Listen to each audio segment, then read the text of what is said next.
বাঙালির পছন্দের ট্র্যাডিশনাল রেসিপির মধ্যে পড়ে শুক্তো রান্না। ভাতের সঙ্গে প্রথম তরকারি হলো শুক্তো। এর স্বাদ আর গন্ধ যে কোনো খাদ্যরসিককে তৃপ্তি দিতে পারে।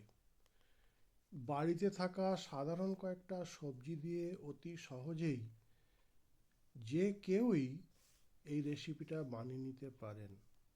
নমস্কার, আমি সুব্রত।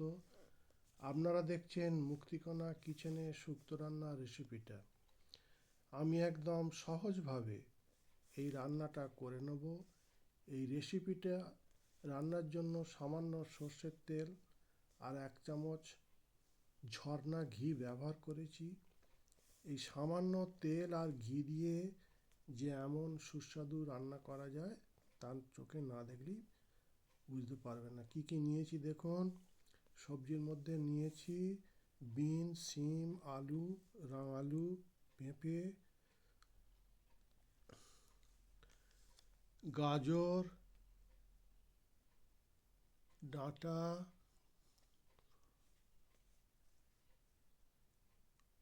করলা, বেগুন। এই এই 9 রকমের সবজি ঘরে ছিল, এগুলোই নিয়েছি। আপনারা ইচ্ছে করলে আরও সব নিতে পারেন, তাতে রান্না করা তরকারির পরিমাণ বেড়ে যাবে। এখানে শুক্তোর জন্যে নিয়েছি বড়ি, বিউলির ডালের বড়ি। মশলার মধ্যে 5 ফোড়ন, স্পেশাল মশলা বানিয়ে নেওয়ার জন্যে ওটা ভাজা মশলা হবে। ওটার জন্যে কিছু ফোড়ন নিয়েছি। মৌরি, ধনে, জিরা, গোলমরিচ, এলাচ, লবঙ্গ, তেজপাতা, শুকনো লঙ্কা, এগুলো কড়াতে দিয়ে আগে ভেজে নিয়েছি। এবারে তেল দিয়েছি, তেল দিয়ে বড়িগুলোকে আগে ভেজে নেব। লাল লাল করে ভেজে নিতে হবে। বড়ি কাঁচা থাকলে খেতে ভালো লাগবে না। বড়িগুলো ভাজা হয়ে গেল। এবার ওই কড়াতেই একটু তেল দিয়ে উচ্ছে বা করলা এগুলো দিয়ে আগে ঢাকা দিয়ে ভেজে নিচ্ছি। তার মধ্যে এই পেস্টটা বানিয়ে নেব। এখানে 2 রকমের সর্ষে আছে, পোস্ত আছে, চিনাবাদাম আছে। চিনাবাদামটা ভেজে দিয়েছি, আর কয়েক টুকরো আদা আছে। এই পেস্টটাই হচ্ছে স্পেশাল পেস্ট। এরপরে কড়াইতে সামান্য তেল দিয়ে 5 ফোড়ন দেবো, দিয়ে আলু, রাঙালু, পেঁপে, গাজর,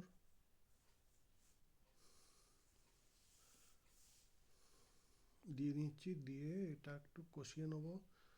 একটু এতে নুন, হলুদ দিয়ে প্রথমে মিলিয়ে নেব। মিলিয়ে বাকি সবজিগুলো এতে অ্যাড করে দেবো। একটু নুন দিয়ে দিচ্ছি, একটু হলুদ দিয়ে দিচ্ছি, একটু স্বাদ মতো দিতে হবে নুন। দিয়ে মিলিয়ে নিয়ে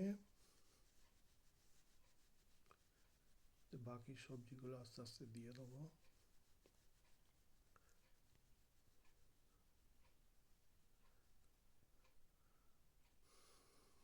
ঢাকা দিয়ে দিয়ে একটু কষিয়ে নিতে হবে। বেশি সেদ্ধ করলে হবে না। কষিয়ে এটাকে তুলে রেখেছি। ওই কড়াতেই বেগুনগুলোকে একটু সামান্য করে ভেজে নেব চাপা দিয়ে। বেগুন প্রায় ভাজা হয়ে গেছে। পুরো ভাজলে হবে না, পুরো ভাজলে আর তরকারিতে খুঁজে পাওয়া যাবে না। এবারে কষে রাখা সবজিগুলোকে ঢেলে দিলাম। দিয়ে এতে সেই পেস্টটা, সর্ষে, পোস্ত, আদা, এর পেস্টটা ঢেলে দিলাম। জল দিয়ে দিলাম, বাটি ধুয়ে জল দিয়ে দিলাম।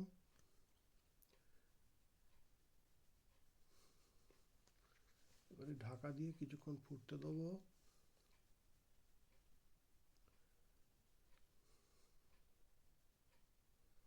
ফুটে উঠেছে, প্রায় সেদ্ধ হয়ে গেছে, বড়িগুলো দিয়ে দিলাম।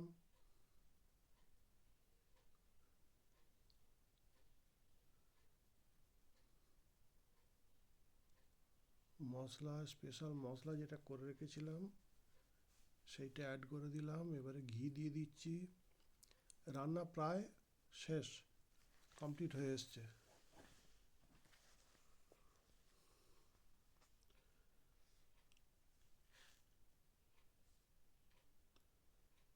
রান্না পুরোপুরি রেডি হয়ে গেছে।